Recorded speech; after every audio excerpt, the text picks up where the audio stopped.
Namshaya. So let's begin the session. I would once again request all of the students to kindly refrain from using your mobile phones. If you have caught using the mobile phones, you won't get it back. And please don't use your headphones while the session is happening. Please pay attention to the session and you can note down your queries and we'll discuss the queries at the end of the session. Thank you. Om Amriteshwariye Namaha. Despite being often viewed simply as a lifestyle due to its diverse range of beliefs and practices, our core essence lies in dharma, a profound principle encompassing duty, moral values, and righteousness.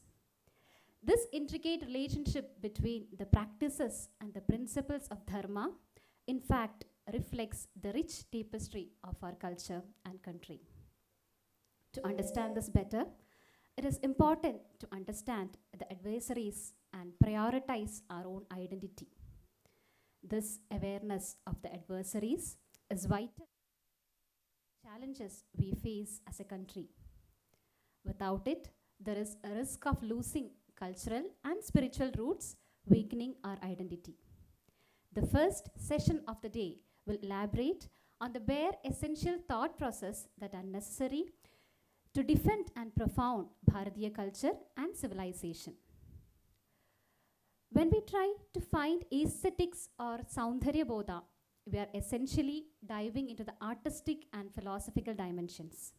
This means understanding the beauty and wisdom embedded in the cultural expressions, rituals, and artistic elements that characterize our ancient traditions. Temples play a crucial role in shaping and preserving these traditions, serving as vital centers where rituals, practices, customs, beliefs, culture, and art come together to create a meaningful experience rooted in the essence of dharma. Hence, further, the next half of the session will elaborate on the key role of the temples in the formation and sustenance of Bharatiya culture. Before we begin, let me introduce the speaker for the day, Shri Pankaj Saxena ji, to all of you. Shri Pankaj Saxena serves as a co-founder and director of the cultural research at Brihat. He is an author on Hindu temples, art, literature, history and culture. His writing explains the beauty of Sanatana Dharma and Bharata Varsha through stories about traditions, communities and culture. He has a deep interest in cultural anthropology, evolutionary biology and ecology, and has visited more than 1,200 temples. I consider it my immense privilege to welcome Shri Pankaj Saxena ji today on behalf of Amrita Vishwavidyapeetham for the session today. Welcome, sir. I can actually ask some questions and threaten twice, I guess. So how many of you are really interested or do read outside of your curriculum? What's your subjects here? How many of you read outside? 2 hands there. Okay. But this is also a generation where input is not just from reading books or articles. Input is from even an Insta reel, because some 1-minute video can give you a lot of information. And on one hand, of course, there is the bad side. On another hand, information does pass. So the next question is, how many of you know about global warming? Almost all? All of you? So global warming is related to the demise of ecosystem, how the ecosystem around you. If you understand ecosystem, it is a combination of plants, flora, fauna, and the human societies living together. And as the ecosystems die, right, left, and center around us, due to human development, due to the rapacious need for energy, actually there is a lot of ecological destruction. But at the same time, another fact is that you all know, never has been a time in the history of our species that we have been so conscious and so knowledgeable about what's happening to our ecology, what's happening to our universe, what's happening to our globe. That even when you do not read or there is no special interest about most of you, you know, because there are various means of knowing, and you actually know that there is global warming, there is climate change, ecosystems are dying right, left, and center. That is common knowledge. And yet, at the same time, we are also destroying our ecosystems right, left, and center without stopping. So that's a dichotomy here, an irony, because never have been we so conscious about, so knowledgeable about what's happening to our ecosystem, and never have been we so destructive of them. So that is the problem that I encapsulate as the problem of the packed avocado. So here it's, if you see it, it's not our fruit, it's a foreign fruit, but even then most of us know about it. And it's not a fruit which is very hard to cut. And yet there is industry which sells packed, cut and packed avocados. It's extremely destructive. They can be shipped all over the world. Even the whole avocado can be shipped all over the world. But just because there is a niche market of people who would not want to cut an avocado, there is a market, they do sell a packed avocado. So this is, what is the problem here that we are seeing? That we are unable to stop some things which are going bad, even though we know that they are going bad. So this problem is termed in the West now currently as the problem of, it is a project of consilience and the problem of the division of knowledge. They say that there are so many branches of knowledge, so many disciplines of knowledge, none of them are connected to each other. And as a result, we, while we are progressing a lot in one discipline and another discipline, but we cannot view our life as a whole. There is no unity of knowledge. For example, we'll study the destruction of ecosystem and global warming in a class and then go ahead and promptly destroy our ecosystem just after it. So that is, that is seen as the division of knowledge. And there is a project which is called as consilience. There was a great evolutionary biologist, Edward Wilson. He said that there is a great division, not just in humanities and sciences there in the West, but also different disciplines of humanities, different disciplines of science. And so they say that the main problem of the world right now, why we are destroying our globe, while we are destroying Earth, is that different disciplines cannot come together. There is no holistic knowledge. So he called upon a unity of knowledge. He said that different disciplines need to come together, we need to stitch them together, and that project is called as consilience. That you need to make your different branches flow into one another.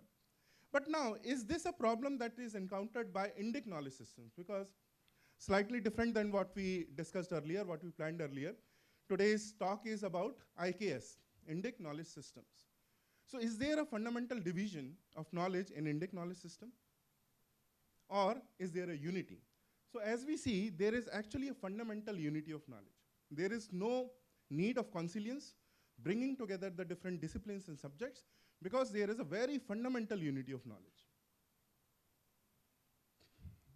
So how does our philosophy see it? This happened to me when I started studying architecture, as my intro said, that I'm very interested in studying temples. So when I started studying architecture, I was first awed by it, because it's monumental. It impresses us very much.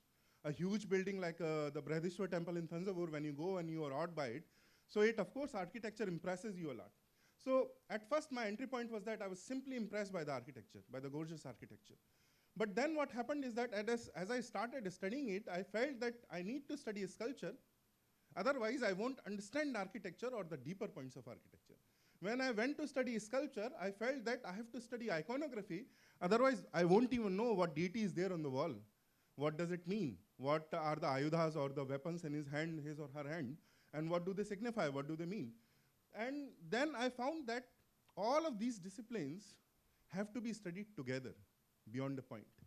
That there is a common philosophy, common darshan, a sacred vocabulary which runs through all of these disciplines, and it's impossible to study them in complete isolation. So instead of having a division of knowledge and disciplines, actually when you come to IKS, it's impossible to study different disciplines completely in isolation of one another. And now why does this happen? Because that's the way it is designed. That's the way we see knowledge. For example, I won't go very deep into this concept, but in Kashmir Shaivism, one philosophies of Bharatvarsh, one of the greatest Advaitic philosophies of Bharatvarsh, it says that the universe is a play of consciousness, play of Shiva and Shakti. So there are two primal beings, Shiv, the principle, and Shakti, the manifestation. Now Shiv has no desire to create the universe. And it is said very beautifully that without Shakti, Shiv is Shava. It's a dead body because there is no desire to create the universe. Now Shakti wants to create the universe. Shakti wants to play.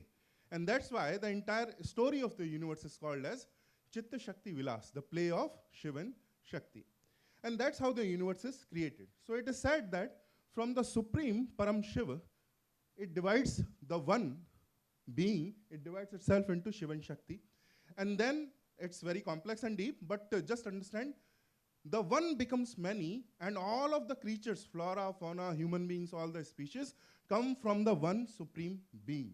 We are just parts of that. Self-realization in Bharatvarsh, moksha is termed as realizing your true nature. And what is our true nature? It is said that we cannot just go near God, or whatever we term as God. We are God. We are that supreme consciousness. We have forgotten ourselves. That one principle has forgotten itself and has become many. The way we realize, when we realize through meditation, through self-realization. If any one of you has attended any bhajan of Ma, this principle is repeated again and again. That I am that supreme principle. I am that supreme principle of happiness. I am not this, that is also a way that I am not limited into this person or that plant or that animal. I am that supreme being, and from that, actually the entire universe descends. So this process is called as descent of consciousness. There is supreme consciousness. The way we see our God is not a creator God. Of course, we have a creator God like Brahma, Lord Brahma, but he is not considered the supreme God. Supreme God is pure form of knowledge.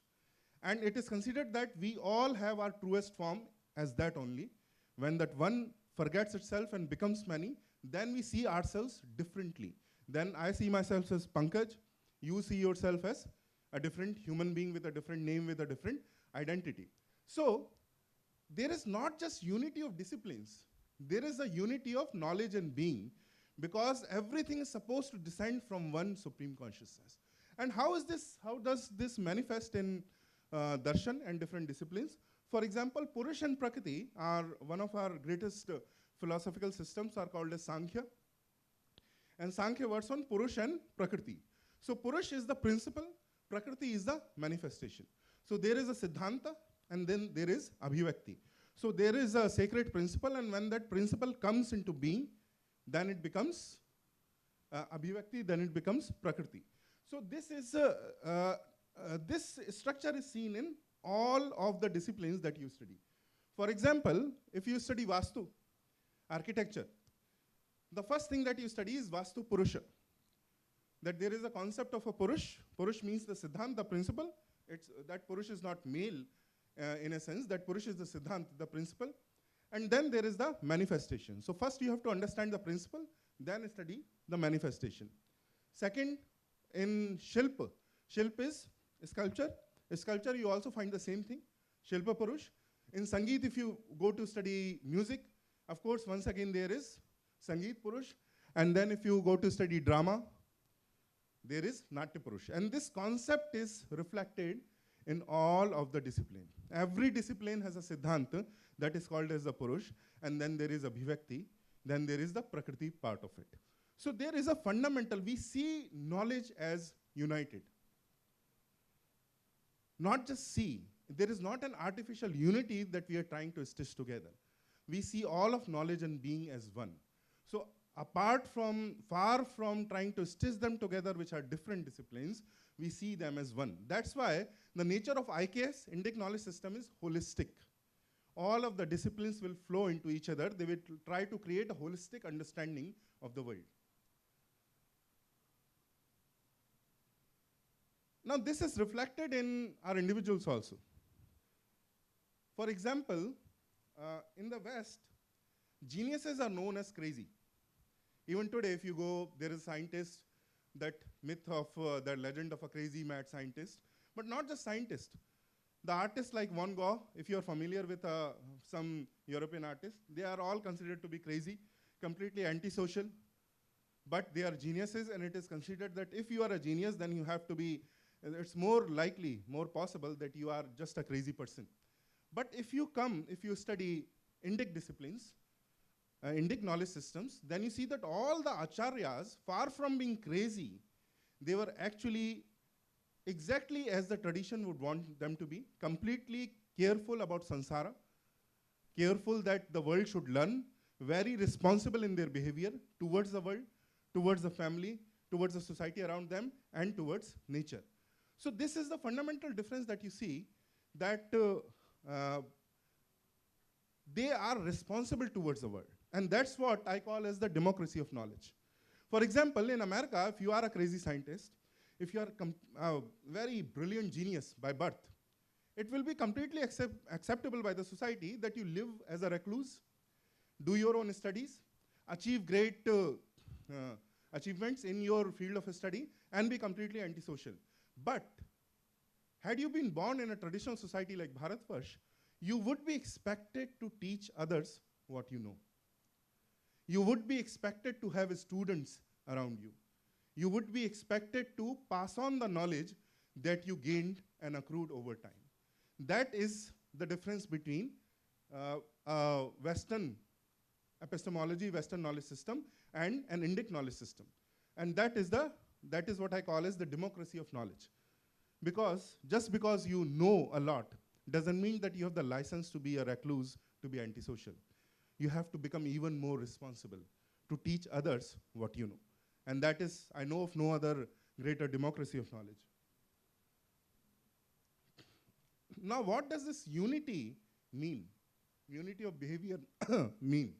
I will take a very common example that a lot of you might identify with.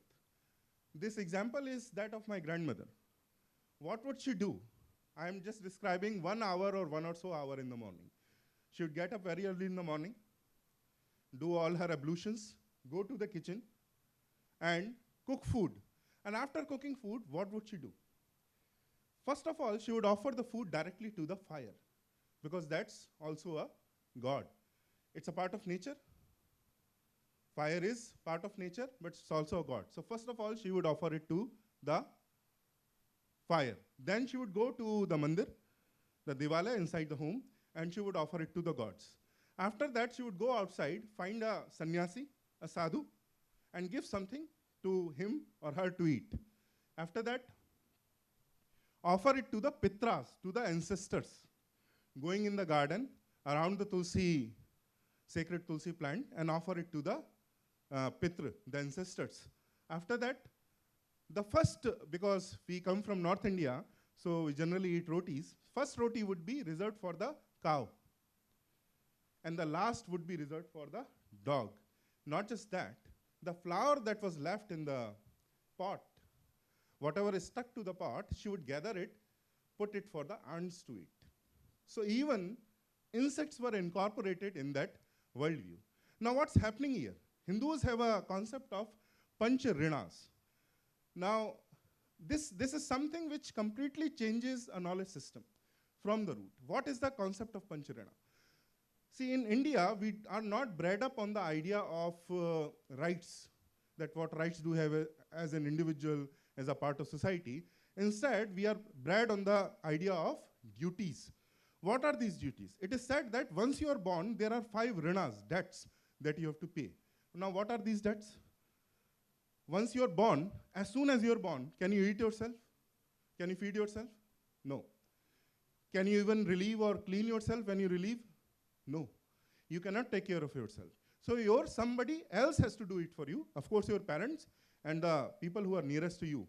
Then when you go out, you need a safe road to walk. You need a safe society to work in. You need an educational institution to go to. All of these create a rin on you, because without them, you would not have survived. So the Indic worldview is built on this. Just by the sheer act of being born, it is not a matter of choice. You cannot say that I don't want to perform this duty, because you've already taken a debt just by the fact of being born. And so you have to pay these 5 debts. What are these debts? To the gods. Gods also include many parts of nature. Second, to the sages. Of course, those who are roaming mendicants. Third, pitra. You honor your ancestors, because that's a sign of continuation of tradition. And then brahmanas as the pursuer of knowledge. And at last, nar. Nar, it means the debt to your fellow human beings. to your neighbors, to your relatives, to your friends, and to everyone else. So that is the concept on which an Indic framework is built. Now, when my grandmother went to the kitchen and cooked in the morning, she was actually playing, just by the sacred act of cooking, actually paying back these 5 rinas. She would offer it to the fire and to the gods, food, then offer it to the sadhus, to the ancestors. Of course, she would honor any pursuer of knowledge, and of course, her family members, plants, animals, and everything around her. So she did not just respect culture that was around her, she also respected nature. Here you see a unity of knowledge. The problem that we said started with. That just because you know that ecosystems are getting destroyed doesn't mean that you will preserve it. You will preserve it if you feel an innate sense of duty, innate sense of responsibility arising from inside you. You must have remembered in your childhood, your grandmother or someone else would have stopped you from touching the plants in the evening. And when he said, "Koi nahi dekh raha hai," nobody's looking, they said, "The gods know, they are looking." So there is this innate sense of responsibility which does not come from the fear of authority. It comes from a very, very inner sense of duty that is created by this framework, which is based upon the unity of knowledge, unity of disciplines, and not a division of knowledge.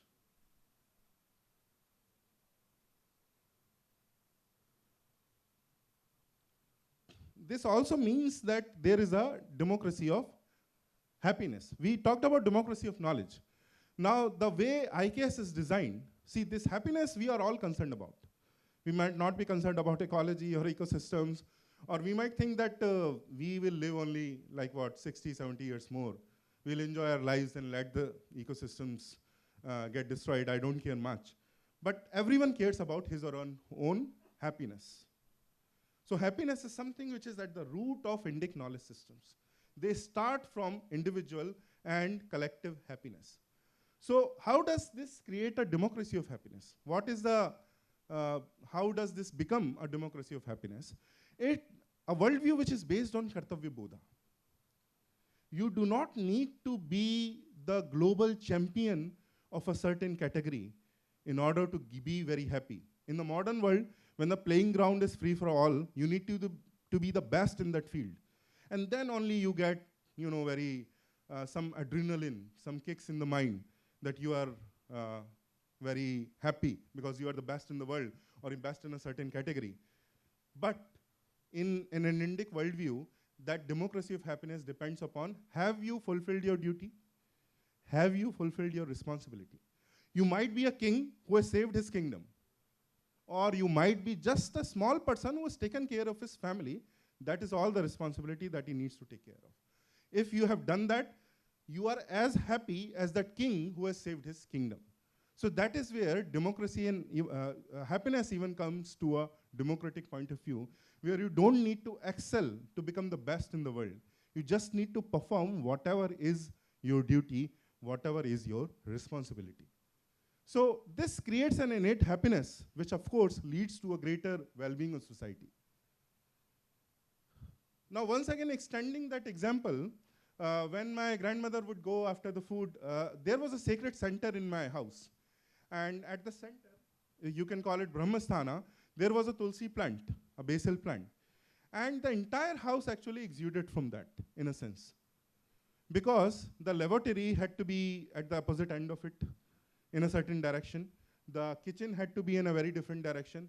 Now, most often we find that kitchen and the toilet, the washroom are just plopped right next to each other in the urban apartments that we live. But in the Indic architecture, in the classical Indic civic architecture, this would be the opposite. They would be in two opposite directions. So, emanating from the sacred center, Brahmasthana, actually the entire piece of land on which we lived would be sacralized. Every part would be sacred. Because she believed that in this part, in this direction lived that deity, and that direction lived that deity. This is sacred because of this. This is sacred because of that. Why do I talk about this? Because this is how we sacralize our cities also. This is what happens when we create temples. When we create temples, the same principle works. The whole space is sacralized. I will explain one part of how a temple works, and then we'll move on to other concept. Ascent and descent of consciousness is what happens in a temple. Because if you see a temple, most of you would have gone to a temple, would have seen a temple. In the Garbhagriha, of course, there is a murti of the deity that you are worshipping. At the top, over the shikhar, there is a kalash, no matter what architecture it is. There is a kalash. But there is another kalash, which is underground, which you do not see. See, under the deity, underground, there is another kalash, exactly the same as the kalash above it. Both of the kalash have navagraha inside. That navagraha, the kalash that is underground, is considered to be the seed of the temple. And it is thought that the individual consciousness of the deity of the kshetra of the temple arises from that kalash. And the kalash that is at the top, the universal consciousness, the greatest supreme consciousness, it descends from above. And in the icon, in the vigraha, in the Garbhagriha, that's where both of them meet. When that happens, is that darshan happens. A lot of us watched Pran Pratishtha of Sri Ram temple in Ayodhya. There was, you must have heard a word, Netron Milan. What is that Netron Milan? Netron Milan is meeting of the eyes. But the meeting of the eyes is not you looking at the Lord. When they actually paste those sphatic or silver eyes, it is supposed that this is when the deity looks at you. This is when Bhagwan, Lord, looks at you, and that is considered to be an act of darshan. Darshan happens when the deity also looks at you. So that is the ascent of descent and descent of consciousness. Now, how is it connected to us? Because all of our disciplines are designed like this. Our knowledge systems, because of their unity, aim for less and less violence, more and more individual and universal peace. For example, just like we discussed earlier, there is the concept of Brahma, the supreme consciousness, and there is the concept of Atma. All of us have a soul, which are many, which are the forgotten parts of the same one. So Atma is a part of Brahma. When Atma realizes its true nature, it realizes that it is Brahma. And all of our disciplines are based on this concept. For example, Prakrit and Sanskrit. We had a sacred language, Sanskrit, which was sacred to every state, every region.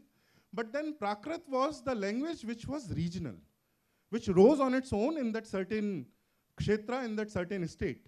That's how it is, the word also is Prakrit, the language which naturally rose, naturally evolved.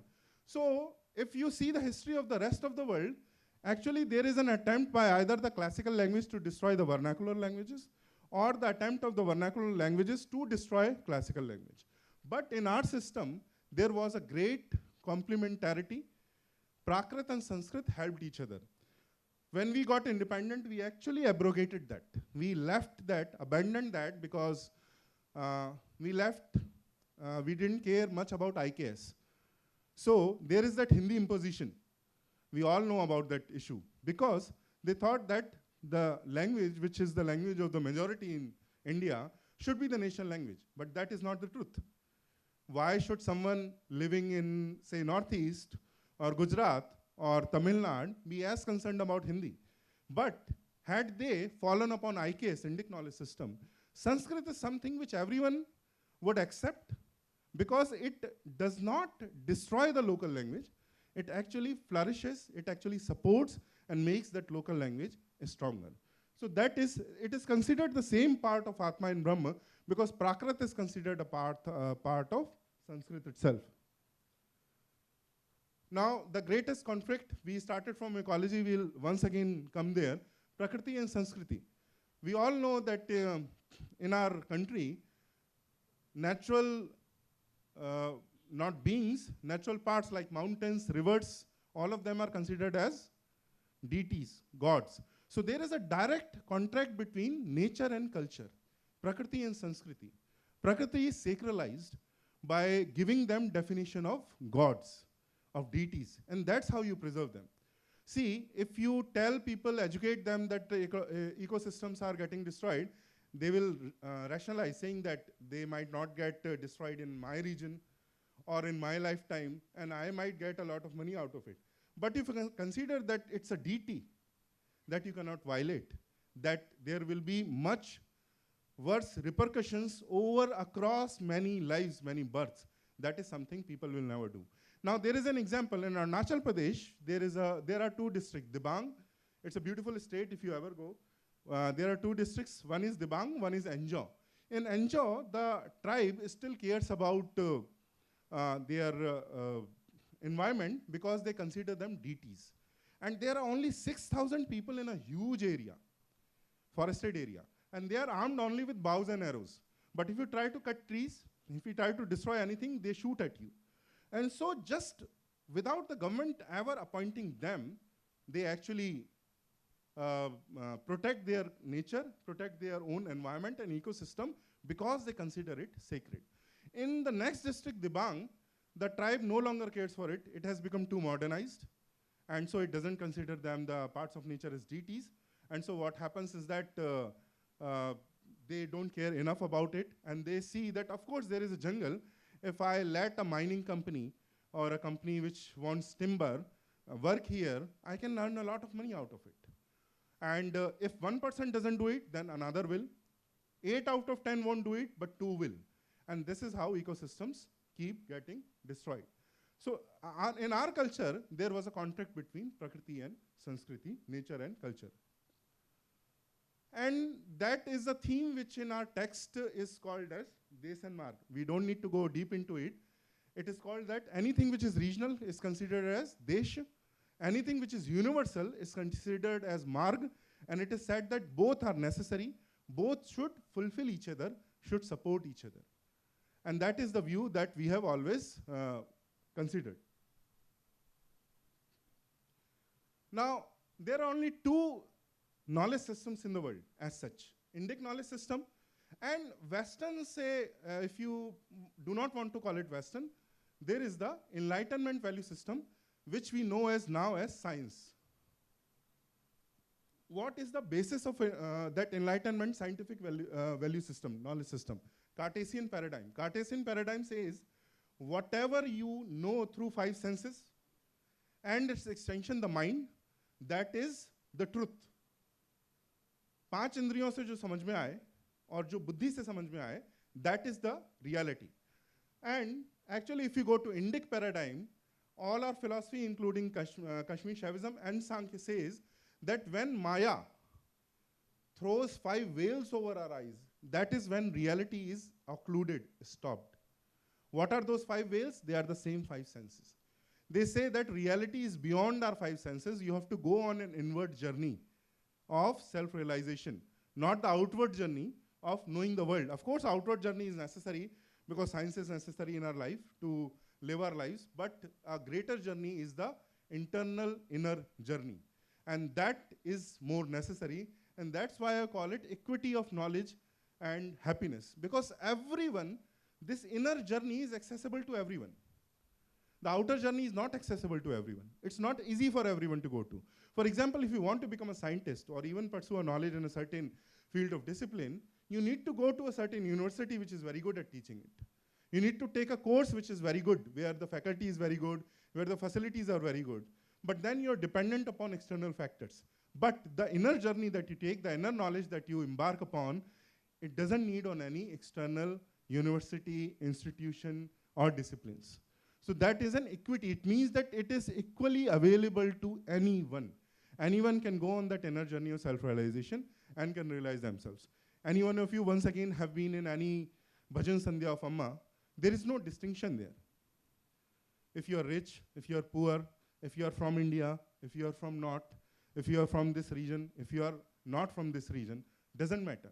Whatever she says, whatever she tells you to do, it is equally accessible to everyone who is sitting there. That is why and that inner knowledge results into happiness. A very famous word in Sanskrit, Satchitananda.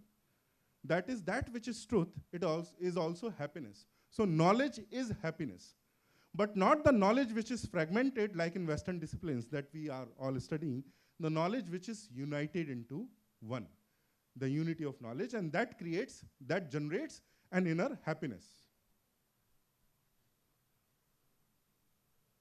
This brings us to the need to know your own tradition. need to know your own continuities. For example, if I ask you, what was the Renaissance in Europe was based upon? What was Renaissance? Anyone? Do you know what was Renaissance? A lot of you know, I know, you just don't want to be the one who has to answer. Renaissance, the word you have all listened to. It is the revival of knowledge in Europe, and they revived after the Dark Ages when they went back to their roots, to their Greek and Roman roots. The classics that were available in Greece and Rome, they started studying them. That's when they discovered knowledge once again and made a great discovery, great leap of knowledge, unbounded knowledge. That is what resulted in scientific revolution, enlightenment, industrial revolution. The entire modern world that you see springs from that same act of going back to the roots. Otherwise, Europe was in Dark Ages. So, any country which wants to become great, and what is the benefit in your country being great? Because any country which is much ahead of others, its individuals also benefit from that bonanza. Chinese classics, the same principle applies. Because in ancient China, if you wanted to be an administrator or get an administrative job, you had to take a central exam. Do you know that China was the first country in the world to create a unified central exam?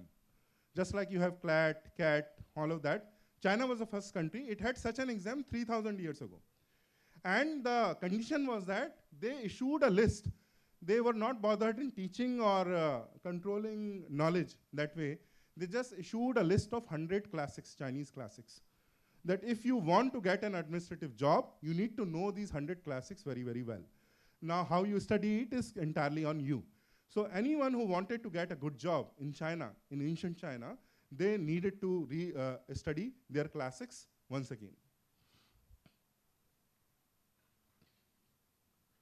And that is what brings us to the idea of, and that's where I will end also, firekeepers of civilization. What is firekeeping? I'll once again and for the last time go back to the example of my grandmother. Now, while I was growing up, 4 or 5, 6 or 7 years old, of course our city and our neighborhoods had LPG, liquefied petroleum gas connection in every home. But because she belonged to an old generation, she liked still to cook on the chula, the old rural stove. And one day, as I went in the morning, she was just staring at the embers, because when you did not have LPG, you had to preserve the embers every night, because how would you light the fire in the morning? So every night, you would preserve the embers. In the morning, you would stoke up the fire once again by putting in more wood. And then she was staring at that ember. Sometimes this fire would not be doused for many years. Every single night you would preserve. It would not be doused for many, many years and decades. And she told me, do you know these embers? These are 80 years old. By which she meant that these have not been doused for 80 long years. She said that my great-grandmother handed this to my grandmother, then to my mother, and how it came to me. So this is literally at home in the realm of Prakriti and Abhivakti, firekeeping. To preserve something that is beautiful, something that is necessary. Many of you would have seen the Japanese tea ritual, where wearing kimono, they have these tea sets.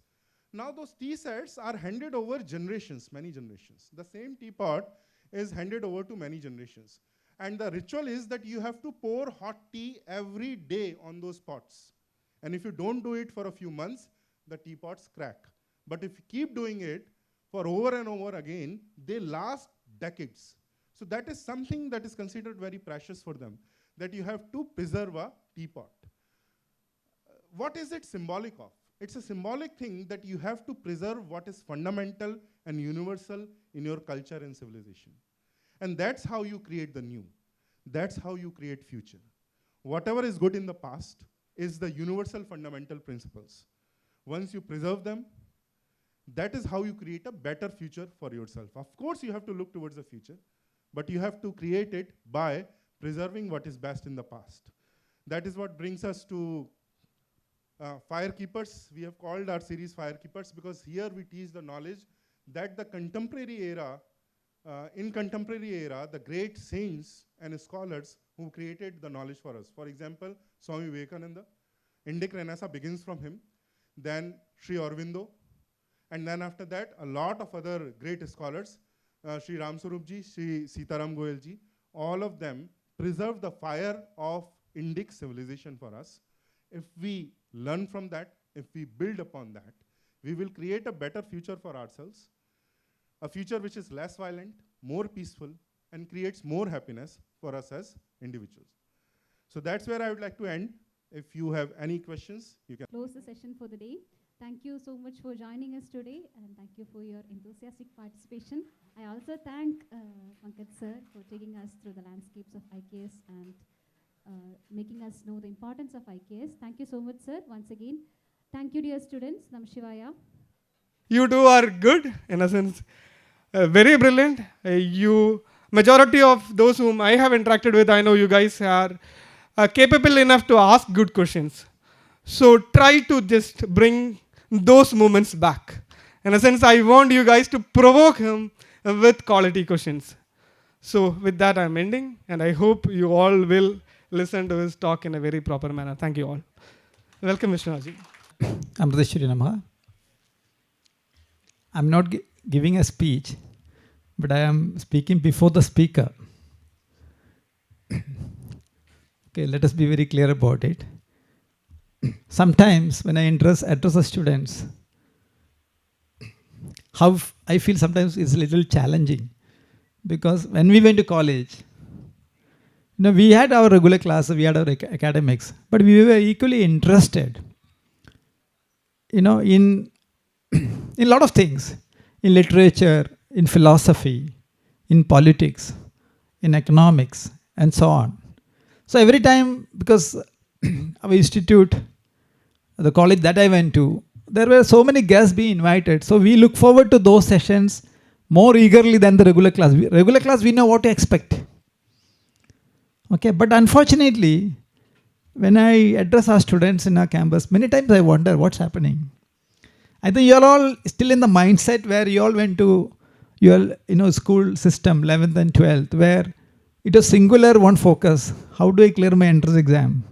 What rank am I going to get? It's that singular focus on the most vital has probably put that blinkers where I refuse to see anything else around the world.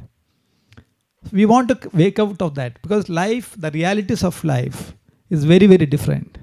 Okay, I think we have to move out of that situation where my life ends with my career. That's not the case. The world that you are moving into is going to be extraordinarily different than what you can even remotely imagine. Okay, today, if you understand geopolitics, what is happening in the geopolitics? I think India is increasingly finding its place. You have the United States wanting to dominate the whole world. You have on the side China trying to match and compete and win over, or you have the Russia on the other side. You have Ukraine and Russia fighting and trying to win between the two. You have a massive conflict going on in the Middle East. Everyone trying to position to gain that monopoly, that domination, okay, and willing to go into wars. And this is the reality of today's world. And we all are not exempt when, this time, this is a huge recession in the recruitment space. Okay, the employment is honestly hopefully by the time you all step out of the campus, things will be different. Why? Because of the geopolitical situation. Okay, directly affecting companies, businesses, profits, employment, and so on. Friends, we have to also have an awareness about education is not about the technology and the code that you write. The code you write today, after 3 years, that language may completely disappear. When I worked in TCS, all the things that I learned, nothing is there today. Fortran, C, CPP, you name all that, completely new. If I were to be a technology person, I had to probably learn everything all over. And it's going to be unlike them. For you all, what you study in the school, college, by the time you graduate, things will be different. Every few years, everything changes. Now in the scenario of AI, it's going to be even more.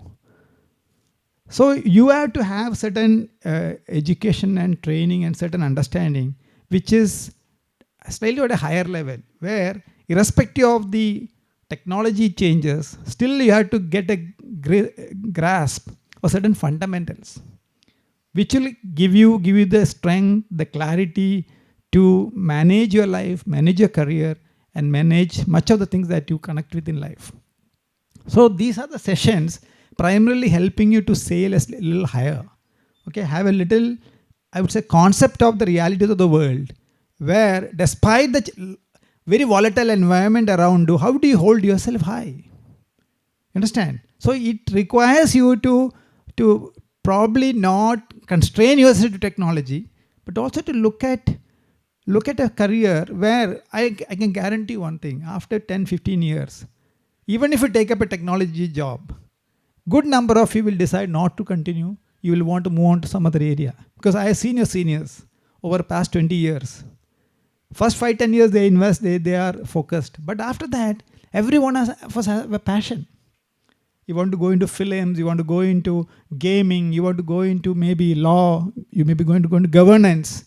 So the ideas which is deeper in the inner latent ideas in you, what you want to be, you need the seedings of those possibilities while you're in the campus. Okay, because otherwise you'll get frustrated. Okay, technology cannot keep you interested beyond a point, because you will become so much slavish to it, your life itself can break down. So these are the sessions we are primarily designed, and Brihat is one of the finest, I would say, groups in the country or organizations where helping the youth, okay, connect with the certain possibility for yourself and also for the nation. So some of the kind of undertakings they have taken is phenomenal in terms of national leadership, in terms of looking at India and our journey moving forward as a civilization. These are very powerful ideas. To capture those ideas, package it and make it available for students like us. Honestly, friends, this is an extraordinary privilege be made available to you. It's not easy. You will not find any other campus investing in this kind of efforts. Please take it very seriously. I believe it directly to help you for your career. Some of you, if you want to be in civil service officers, if you want to join the government later as policy makers, you want to take up MBA, you want to probably go into economics or any other community leadership or even politics. It will open up your vistas of your thinking, which will help you to think wide, think big, think aspirational, think ambitious. Okay, not only for yourself, but also for the society you're part of, for the nation, and also from a civilizational perspective. So opening up these thoughts, opening the mindset is very fundamental. That is real education. Okay, so technology, if you can reduce in the sense of, okay, for my career it's absolutely essential, but for my life, for my what role I can play out in my life, you can explore it infinitely, is it not? So Pankaj is someone who has mastered that, and everyone, Raghavji, Pankajji, Amritji, Anuragji, all of them have proven their expertise. They were all technology people. They have gone through not all, but what I'm saying is they have had the chosen professions, but they found their calling and they invested in it. They have done their research, they have done the homework, and they want to share their beautiful ideas with all of us. Let's embrace it and be very critical, as rightly said. And I'm happy that Amrita said, you all will get a chance to at least note down some of those thoughts that you pick up, and that we will use it for our evaluation. We want to see what you pick up from this whole sessions. And at the end of the day, what is the purpose? We are going to offer a program which is going to really help you. If someone, even a few of you, have genuinely an interest, we want to support you and give you a program which will be year-long, and we would like you to enroll for that if you're interested, so that we really train you to be leaders. We really train you to be civilizational leaders, because when you acquire that knowledge, that mastery, you can sail through your life at a different level of engagement, okay, compared to just being an engineer. That is our aspiration. That is our goal for you. If any of you, there are takers here, that is the best gift we can give it to you. Okay, so with that as a I would say as a background, that as a purpose of this engagement, please be open and be brutal about questioning. You have every right to question, every right to be critical. Okay, that is a true student. A student's real quality is to have the curiosity to know and to question, and then once you're convinced, you can embrace it and you can imbibe it. Thank you. All the best. Namaskar. Okay, you get the attendance and also the evaluation marks based on this for your AVP program. Okay. Yeah. I think there will be other sessions and everything, but I just thought it is useful to let you guys know what Swamiji mentioned. I go to at least 2 or 3 different universities every month right now as part of our work, because we work with multiple universities. I can tell you that there is no other university that I'm aware of, having visited 25, 30 universities in the last 1 year, that cares so deeply about the kind of humans the system is creating. There is simply no other university that I'm aware of that invests so much in the real potential of their students.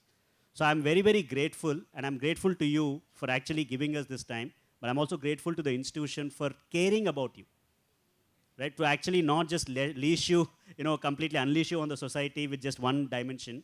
It is about creating responsibility in the society. That is also design. Thank you so much. Yeah.